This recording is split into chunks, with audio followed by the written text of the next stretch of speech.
Visitors के लिए अस्पताल में आने से पहले स्क्रीनिंग करने तेजी से बढ़ रहे हैं, इसलिए सीरम इंस्टीट्यूट ऑफ इंडिया ने कोविशील्ड वैक्सीन का निर्माण फिर से शुरू कर दिया है। कंपनी के पास कोवोवैक्स वैक्सीन की 6 मिलियन बूस्टर खुराक पहले से ही मौजूद है। कुल मिलाकर कहें तो कोरोना से बचने और बूस्टर डोज है, जिसमें मौत के जोखिम का खतरा काफी कम होता है। कुछ और जरूरी उपाय हैं, जैसे बार बार हाथ धोना, सैनिटाइजर का इस्तेमाल करना, भीड़ भाड़ वाली जगहों पर ना जाना। ये कुछ कर आप महामारी से काफी हद तक बच सकते हैं। ब्यूरो रिपोर्ट, जी मीडिया। तो अगली खबर रियल एस्टेट सेक्टर से है। रियल एस्टेट डेवलपर संगठन ऑफ गार्ड सेरेमनी जो है वो जारी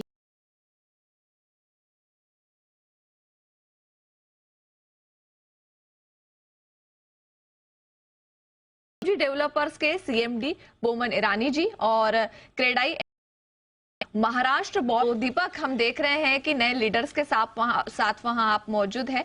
सबसे पहले ये बताइए कि ये बदलाव क्या है और आगे का व्यू क्या होगा। बिल्कुल भावना, जिस तरह की हम देखते हैं कि हर 2 साल में क्रेडाई की जो टॉप लीडरशिप है वो चेंज होती है। इस बार भी बदलाव हुआ है, क्रेडाई नेशनल में भी और क्रेडाई एमसीएचआई में भी। तो महाराष्ट्र क्रेडाई और नेशनल क्रेडाई दोनों में ही बदलाव हुआ है। हमारे साथ दोनों प्रेसिडेंट हैं। हमारे साथ बोमन ईरानी जी हैं, जो अभी तक प्रेसिडेंट इलेक्ट थे, अब प्रेसिडेंट हैं, और हमारे साथ डोमिनिक रोमेल जी हैं, जो कि अभी तक प्रेसिडेंट इलेक्ट थे एमसीएचआई में, अब प्रेसिडेंट हैं। तो जानने समझने की कोशिश करते हैं कि अब रियल एस्टेट, चाहे नेशनल का हो चाहे वो महाराष्ट्र का हो, उसमें क्या कुछ चुनौतियां हैं जिनको ये दूर करने की कोशिश करेंगे। क्या रणनीति होगी जिससे रियल एस्टेट को और बेहतर और पारदर्शी और किया जा सके। तो बमन सर और डोमिक सर, बहुत बहुत स्वागत है आपका जी बिजनेस पर, और बहुत सारी शुभकामनाएं आपके इस नए जिम्मेदारी के लिए। बमन सर, सबसे पहले मैं आपसे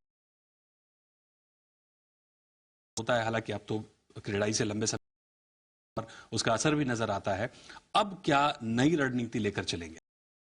पहले तो मैं आपके दर्शकों, क्रेडाई जो है ये 24 स्टेट्स में और 220 सिटीज में ऑलरेडी एग्जिस्टेंट है। हमारे 13,000 प्लस मेंबर हैं। ये एक तरह से काफ़ी अच्छा काम किया जा सकता है और काफ़ी अच्छा काम होता भी है। और गवर्नमेंट के जितने इनिशिएटिव्स हैं ये लोगों तक पहुंचाने का और इनको कंप्लायंट बनाने का जो जनरल इंफॉर्मेशन होता है वो हम हमारे सारे मेंबर्स को देते हैं। इस टाइम का मोटो जो हमने बनाया है is totally in line with the governments view, vision, growth, जिसको हम एक्रोनिम बना के मैं आपको उसका लॉन्ग टर्म बताता हूँ। ग्रीन कंस्ट्रक्शन, जो एक बहुत इंपॉर्टेंट इशू है, सस्टेनेबल डेवलपमेंट या पर्यावरण का टेक केयर करना, उसको हम ग्रीन कंस्ट्रक्शन के जरिए जितनी नई टेक्नोलॉजी होती है, जितने अच्छे नॉर्म्स फॉलो किए जाने चाहिए, वो हमारे मेंबर्सों को आर से होता है रिफॉर्म, इंटरनल एंड एक्सटर्नल होता है।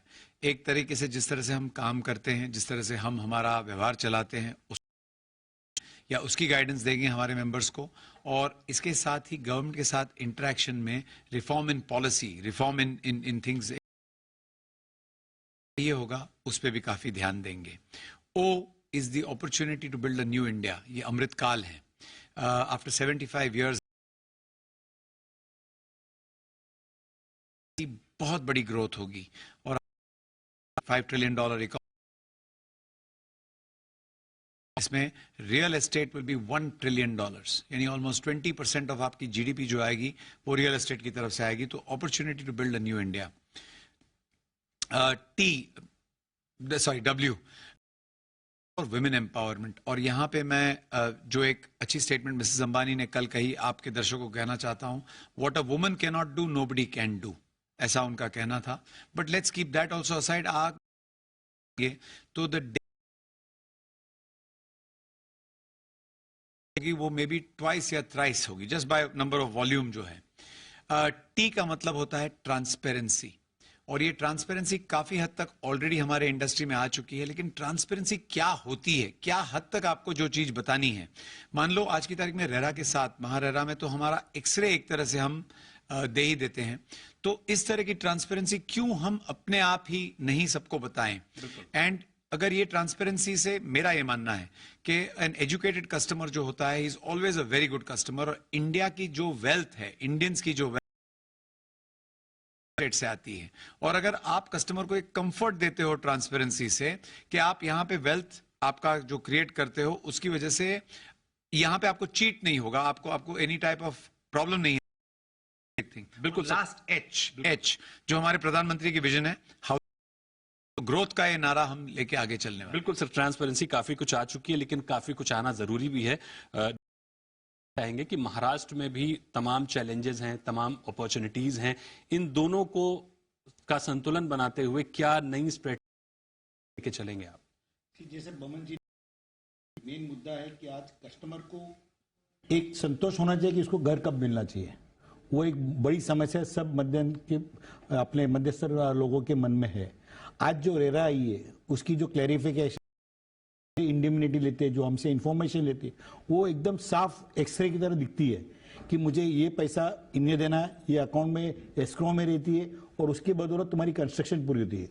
तो और प्लस कौन से टाइम पे हम सफर को पूरा करेंगे वो भी एक तारीख रहती है। कारण से कोई दुविधा के हिसाब से या कोई हमारी की गलती के कारण नहीं पहुंचते तो उसका भी एक रिक्वेस्ट है कि उसमें 9% इंटरेस्ट या जो एमसीआर एसबीआई का प्लस 2% इंटरेस्ट हमको कॉम्पनसेशन देना पड़ता है घर वाले को, जो एफडी से भी ज्यादा पैसे की कीमत रहती है। वो मैं समझ रहा हूं सर, क्रेडाई की स्ट्रेटेजी क्या है आगे महाराष्ट्र में रियल एस्टेट को और बेहतर और पारदर्शी बनाने के लिए? पारदर्शी बनाने के दो चीजें, एक तो हमारे जो 1800 मेंबर है एमएमआर के, हम लोग उनको ये सिखाना चाहते हैं और समझाना चाहते हैं कि भाई जिस रीत से आपकी बढ़ोतरी करनी चाहिए, जो रिफॉर्म्स की अमल बजनी होनी चाहिए वो हम लोग करना चाहते हैं। एक बात वो है।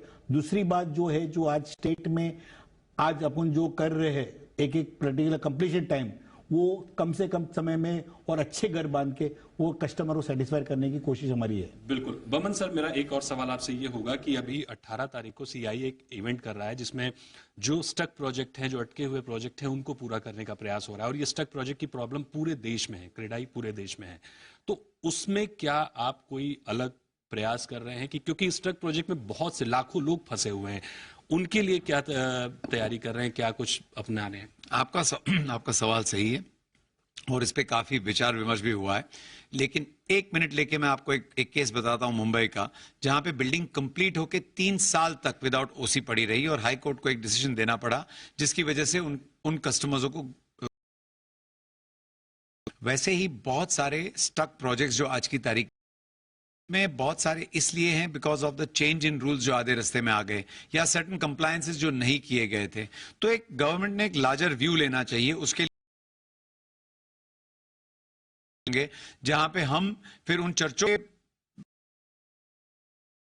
सकेंगे कि आप क्या हो कि पुराना जो बैगेज आता है, पुरानी जो लीगल इश्यूज आती है, फाइनेंशियल इश्यूज आती है, मान लो वो डेवलपर ने कोई जीएसटी ना भरा हो तो प्रॉब्लम नए डेवलपर पे ना आए, किस तरह से हम उनको प्रपोजल दे सकें ताकि उनके बुक से ये हटा के किसी और के बुक पे लेके जाके एक नया डेवलपर उसको सॉल्व कर सकता है। एंड मोस्ट की जो लेट्स से प्रोमिसेस रैशनलाइज करके जो आज की तारीख में पॉसिबल है वो सत्य बता के उसको कंप्लीट कैसे करे, उसका रास्ता निकाला जाएगा। एक अंतिम सवाल मेरा आपसे ये होगा कि अभी जिसमें कहा जा रहा है कि FY25 तक करीब 33% मार्केट जो होगा वो लिस्टेड डेवलपर्स का होगा, लेकिन वहीं दूसरी ओर अगर हम देख रहे हैं तो जो अफोर्डेबल हाउसिंग है उसका मार्केट शेयर लगातार गिरता जा रहा है। लॉन्चेस भी कम हो रहे हैं, बिक्री भी कम हो रही है, जबकि उसमें गवर्नमेंट की पूरी मशीनरी लगी हुई है। तीसरी चीज हम देख रहे हैं कि बैंक्स चाहे यूएस के हों चाहे यूके के हों, वहां पर भी समस्याएं लगातार दिख रही हैं। डर हमें भी है, लेकिन बताया जा रहा है कि हमारे बैंक काफी मजबूत हैं। इन सारी चीजों को क्लब करते हुए आपको रियल एस्टेट की राह कैसी दिख रही है? मुझे ऐसे लग रहा है कि रोटी कपड़ा और मकान, ये जो तीनों बेसिक रिक्वायरमेंट है, इसमें some amount of supply demand की सिचुएशन चेंज होते जाएगी, लेकिन इसका बेसिस काफी स्ट्रांग है। और जहां तक रही रियल एस्टेट की बात, आप देखेंगे तो real estate is one of the pillars जिसको कहते हैं ऑफ द जीडीपी। जैसे मैंने आपको बताया 1 trillion out of the 5 trillion is going to be real estate. तो ये सारा जो माहौल आप देख रहे हो और इंडिया की जो डिमांड, सेल्फ जनरेटेड डिमांड है, इंटरनल डिमांड जो है वो बढ़ती ही रहेगी because of our population, because of the prosperity that is coming here. और कभी-कभी कैसे होता है when worldwide there is turmoil into India, which has been very robust for the past 3-4 years. Prosperity की वजह से सबकी requirements बढ़ती रहेगी और housing का डिमांड बढ़ता रहेगा। बिल्कुल बिल्कुल, जैसा कि हम देख पा रहे हैं कि बमन जी ने और डोमिनिक जी ने जिस तरह से बताया कि रियल एस्टेट में अब नई लीडरशिप कुछ नए प्रयास करेगी। प्रेस कॉन्फ्रेंस ने आपने बताई कि आईजीपीसी के साथ करीब 1000 प्रोजेक्ट का आप लेकर चल रहे हैं कि 2 साल में उनके साथ एक तरह का एग्रीमेंट होगा, या आईजीपीसी आप कह सकते हैं कि ग्रीन प्रोजेक्ट होंगे करीब 1000 अगले 2 साल में। और भी बहुत सारी रणनीति, बहुत सारी तैयारियां, बहुत सारी कोशिशें हैं कि रियल एस्टेट को और बेहतर बनाने की। कुछ बेहतर हुआ है लेकिन बहुत करने की जरूरत है। ओवर टू यू भावना। बिल्कुल, तो दीपक, जैसे आपने बताया कि आने वाले वक्त में रियल एस्टेट सेक्टर में काफी कुछ बदलाव होने वाले हैं। जैसे ही हम अभी देख रहे हैं कि क्रेडाई के अध्यक्ष बदले गए हैं, फिर वो स्टेट लेवल पे हो या नेशनल लेवल पे, तो स्टेट और नेशनल लेवल पर आगे क्या बदलाव होते हैं इसके बारे में भी अपडेट आपसे लेंगे। फिलहाल शुक्रिया इस पूरी जानकारी के लिए। तो बढ़ते हैं आगे। अगली खबर जो है वो है दिल्ली के सीएम अरविंद केजरीवाल की मुश्किलें बढ़ाने वाली, क्योंकि दिल्ली में कथित शराब घोटाले मामले में आम आदमी पार्टी की मुश्किलें कम होने का नाम ही नहीं ले रही है। हम और मनीष सिसोदिया के बाद अरविंद केजरीवाल के ऊपर हमला करेगी Delhi this agency for any political settlement की जानकारी प्राप्त ना कर लें तब तक वो किसी को समन नहीं करते हैं। दिल्ली के मुख्यमंत्री अरविंद जांच के दायरे में आ गए हैं। केजरीवाल को सीबीआई ने नोटिस भेज दिया है, यानी जिस शराब घोटाले में उनके सिसोदिया जेल की हवा खा रहे हैं, वही घोटाला अब केजरीवाल के लिए मुश्किलों का सबब बन गया है। उन्हें सीबीआई ने समन भेजा है। केजरीवाल को यह नोटिस को लेकर भेजा गया है। नोटिस के मुताबिक 16 अप्रैल यानी कल सीबीआई दफ्तर में उनसे पूछताछ होगी। दिल्ली सरकार की 2021 की शराब नीति की वजह से ही पहले मनीष सिसोदिया सीबीआई और ईडी के रडार पर आए और अब केजरीवाल इसकी आंच महसूस कर रहे हैं। लेकिन आम आदमी पार्टी कह रही है इसका अंदाजा पहले ही लग चुका था, ताकत लगाएगी। 2021 शराब नीति को संशोधित करने के दौरान इसमें अनियमितता बरतने का आरोप है और बीजेपी उस आरोप के बिना पर ही केजरीवाल सरकार को निशाने पर ले रही है। बीजेपी केजरीवाल ने दिल्ली को करप्शन का गढ़ बना दिया है। सीबीआई का समन दिल्ली के लोगों को सुकून देगा। गिरफ्तारी के वक्त कि दिल्ली की नई संशोधित शराब 150 करोड़ रुपए का नुकसान हुआ था।